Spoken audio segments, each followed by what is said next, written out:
स्वार्थपर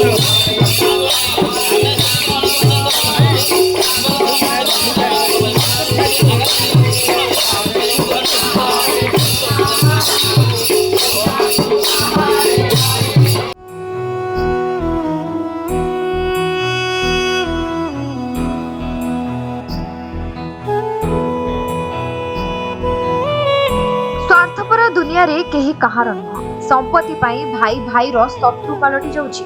हेले आज भी मानविकता बंचिछि। आज भी मनुष्य और पशुर नियारा संपर्कर उदाहरण सृष्टि करुछि ए दृश्य। होम यज्ञ चलिछि, बाजा बाजुछि, संकीर्तन भी हेउछि, भोजी भातर मध्य व्यवस्था होछि। एमिति लागुछि जेमिति कहार एकादश चलिछि। हां आज्ञा, एहा एकादशर दृश्य। हेले एहा क्यों मनुष्यर नुह, एहा एक मांकड़र एकादश चलिछि। मांकड़र ना बजरंगी। किछि दिन तळे करेंट लागिकी बजरंगीर अकाल मृत्यु होइतिला। आ आज तार एकादश। आज को प्राय 10 वर्ष हेब बजरंगी लोकमानक सह रहि आसुतिला। भोक लागिले मागिकी खाउतिला, समस्तक घरे बुलुतिला। आज तार वियोग रे शोक प्रकाश करी तार आत्मार स्वर्गति निमंते संकीर्तन सह प्रीति भोजन मध्य व्यवस्था करिसेंति स्थानीय लोके। आगे नमस्कार, मो ना कृष्णा नायक।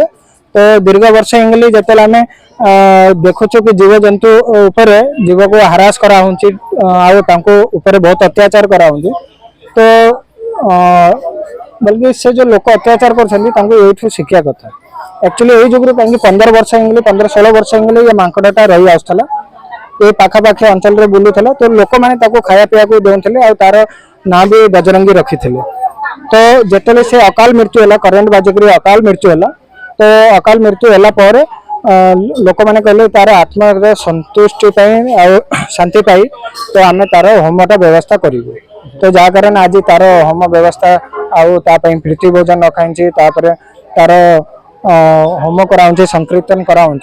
तो से नाकड़ एठी सब बेले एठी रुए सेक्टर भी बड़ होची घर घर बुली रुए के सारी के क्षति भी करे नाही से रहउदिला जेतु लाइन करेंट भी जाईची ना एको करेंट बाजी की जॉइंट रो करेंट दे खाई के से आहत होई गला। एठी पड़ीथिबा पड़ीसा मेन स्वामी मो हस्बैंड जे से प्रथम देखि ना गाड़ी रे नेकी जाईथिले बल्ला बाटले ही सेठी तार मृत्यु होती सेठी तार मृत्यु होतिथिला। जे सेठु आछला परे से आमे गोटे परिवेश दूषित नब गोटे पिला शिक्षा देवाई आम काम कलु समाधि ये दिखाई समस्त लोक भी थे जेहेतु गोटे छोट रू बड़ कर जेहेतु से आमको भी निज पुआ झील जेहेतु से पड़ेगा आमको बहुत दुख कष्ट भी लगुच।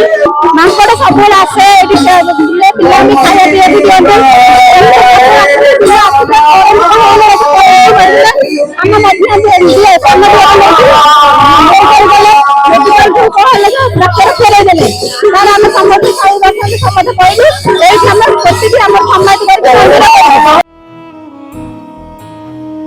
भुवनेश्वर बिरंची नारायण साहू का रिपोर्ट समय लाइव।